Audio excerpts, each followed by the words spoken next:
बिस्मिल्लाहिर्रहमानिर्रहीम, अस्सलाम वालेकुम व्यूअर्स। मैं मुश्ताक करल और कुछ स्टूडेंट्स की तरफ से डिमांड थी कि जो गैट जर्नल है उसके सिलेबस के हवाले से बात की जाए।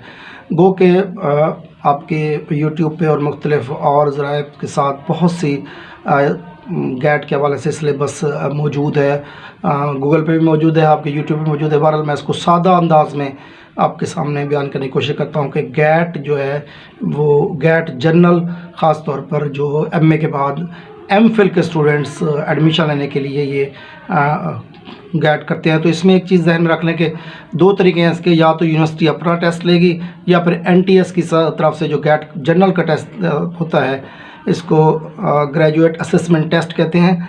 इसमें 50 नंबर लेना ज़रूरी होते हैं।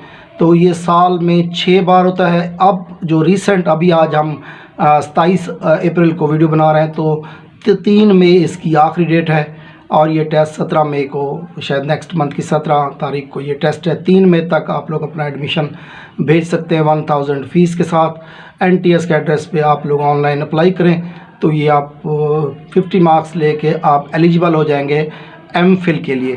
तो इसका जो टेस्ट का 100 मार्क्स के MCQs होते हैं, 2 घंटे का ये टेस्ट होता है। इसके अंदर आपने 4 ऑप्शन आपको हर क्वेश्चन के दिए जाएंगे। इसका जो पहला पोर्शन है ख़ासतौर पर B कैटेगरी के स्टूडेंट, इसमें आपने जो सिलेक्ट करना है B कैटेगरी, जो कि आर्ट्स के जितने भी स्टूडेंट्स हैं वो उर्दू के हैं, इंग्लिश के हैं, इस्लामियात पाक स्टडी के हैं, वो B कैटेगरी में काउंट होते हैं। तो B कैटेगरी के स्टूडेंट्स के लिए 50 मार्क्स का जो सिलेबस है वो इंग्लिश है। उसके बाद 30 मार्क्स का आपके पास लास्ट में मैथ होता है और उसके दरम्यान में 20 मार्क्स का जो है वो एनालिटिकल रीजनिंग है। 1 से लेकर 50 तक जो आपके पास ऑप्शन होंगे इंग्लिश के होंगे, 51 से 70 तक जो है वो एनालिटिकल रीजनिंग होंगे और 71 से लेकर 100 तक जो है ये आपका मैथ होगी। अब इंग्लिश की तरतीब कुछ यूँ होती है कि इंग्लिश में कोई 5 मार्क्स के करीब आपके जो है वो आपसे प्रेपोजिशन के हवाले से पूछेगा, प्रेपोजिशन देगा 4 ऑप्शन। इसी तरह 5 नंबर आपको देगा जिसके अंदर वो आपसे हेल्पिंग वर्ब्स या वर्ब्स के हवाले से पूछेगा, जो पार्ट्स ऑफ स्पीच होते हैं। इसके बाद वो आपसे कोई 5 नंबर जो है वो आपके मुतरादिफ पूछेगा, 5 नंबर आपके मुतजाद के होंगे और इसके अलावा आपके 10 नंबर जो हैं वो अमूमन वो आपको पेयर देगा, 2 वर्ड्स देगा जिनका आपस में रिलेशन, और उस रिलेशन को देख के आपने नीचे उस रिलेशन को ढूंढना है। रिलेशन इस तरह हो सकता है कि 2 लफ्ज़ आपस में वो मुतजाद हो सकते हैं, तो अगर वो मुतजाद हैं तो नीचे आपके पास जो ऑप्शन होंगे उनमें से भी आपने मुतजाद ही ढूंढने हैं, और अगर वो मुतरादिफ हों दोनों लफ्ज़ तो फिर आपने नीचे दिए गए ऑप्शन में से देखना है कि कौन से 2 लफ्ज़ मुतरादिफ हैं। और बाज़ औक़ात इस तरह का रिलेशन आ सकता है डॉक्टर और क्लिनिक। तो इसी तरह आपने टीचर और स्कूल वाला जो ऑप्शन नीचे होगा वो आपने सेलेक्ट करना है। तो वो आपने भी देखना है कि एक शख्स का उसके प्रोफेशन के साथ भी जो पेयर बना होगा वो आपने सेलेक्ट करना होगा। इसी तरह कुछ वर्ड्स आपको वो इंग्लिश में जो ग्रामर के हवाले से, जनरल ग्रामर के हवाले से भी आपसे चंद ऑप्शन वो पूछेगा। और इसी तरह 50 मार्क्स का जो पेपर इंग्लिश का है वो आपने अटेम्प्ट करना है। इसके लिए कारवां वालों की और डोगर सन्स वालों की बुक्स अवेलेबल हैं। जहाँ तक एनालिटिकल रीजनिंग का ताल्लुक है तो इसमें 20 मार्क्स का होगी, जिसमें से 15 मार्क्स के तो डायरेक्ट वो आपको ऑप्शन देगा, कोई एक स्टेटमेंट देगा। इसी तरह इंग्लिश में भी याद है कि इंग्लिश में भी एक स्टेटमेंट देगा जिसमें आपसे वो 5 से 6 नंबर पूछेगा। सिंपल सी स्टेटमेंट होगी और उसके हवाले से नीचे क्वेश्चन होंगे। जिस तरह कंप्रिहेंशन आपकी मैट्रिक FA लेवल पे की जाती थी उसी तरह सेम उसी तरह वो आपसे नीचे उसके ऑप्शन पूछेगा। एनालिटिकल रीजनिंग के अंदर वो आपसे 20 मार्क्स में से 15 मार्क्स के जो होंगे वो 5 मार्क्स के 3 स्टेटमेंट देगा। स्टेटमेंट को सामने रखते हुए आपसे वो कन्फ्यूजिंग क्वेश्चन पूछेगा।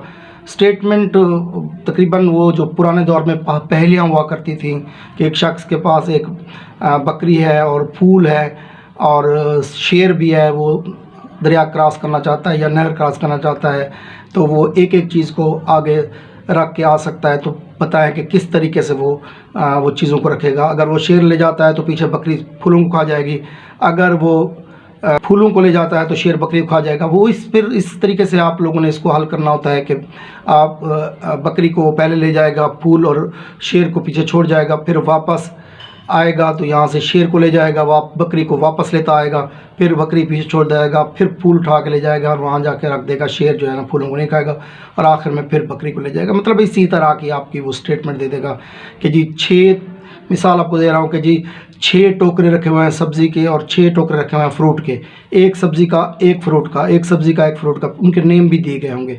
फिर उसकी चंद कंडीशन बता देगा कि जो सेब हैं वो गोभी के साथ नहीं होंगे, जो अंगूर हैं वो भिंडी तूरी के साथ हर सूरत में आएंगे, और इसी तरह तरबूज है वो आपका जो एक किसी सब्ज़ी का नाम देगा तो उसके पीछे आएगा। तो इसके बाद वो फिर आपसे 5 क्वेश्चन पूछेगा। ये आपने थोड़ा सा जहन पे जोर दे के इनको हल करना होता है। वीडियोज़ मौजूद है एनालिटिकल रीजनिंग के, उनको देख लेंगे। इसके बाद 30 मार्क्स की आपके पास मैथ का पोर्शन है। मैथ के पोर्शन के अंदर एक तो वो जो मैथ आपके 6, 7, 8 लेवल तक मैथ है, अलजबरा है, जुज़ाफ़िकल है, और इसके अलावा आपकी जो आम जनरल ज्योमेट्री होती है उसके हवाले से भी क्वेश्चन होंगे, और साथ साथ आपकी जो जनरल मैथ होती है जिसको आप लोग अमूमन अगर थोड़ा सा जहन पे जोर दे दें तो भी आपसे हल हो जाएगी। इसकी मैं आपको एक मिसाल भी दे देता हूँ। मसलन वो पूछता है जो घड़ी है उसकी जो मतलब अगर वो 3 बज रहे हों तो उसका ज़ाविया क्या होगा। तो घड़ी का हर घंटे बाद 30 का ज़ाविया जो है चेंज होता है, तो 3 बजे तक वो 90 का ज़ाविया चेंज कर चुकी होगी। इसी तरह 2 बजे हों तो 60 के ज़ाविये पे होगी होते हैं। तो इसका मतलब यह है कि हर घंटे में 30 एंगल वो जो है ना वो कवर करते हैं। इसी तरह वो गोल दायरे का पूछ लेगा कि गोल दायरे के दरमियान में जो लाइन होती है उसको क्या कहेंगे, वो डायमीटर कहलाती है। तो हाफ को क्या कहेंगे, रेडियस कहलाता है।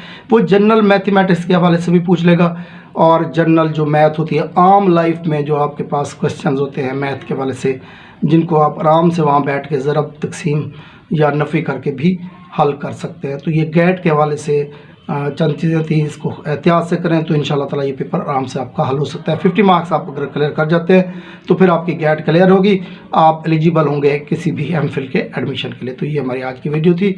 अपना और दोस्तों का बहुत ख्याल रखें। अस्सलाम।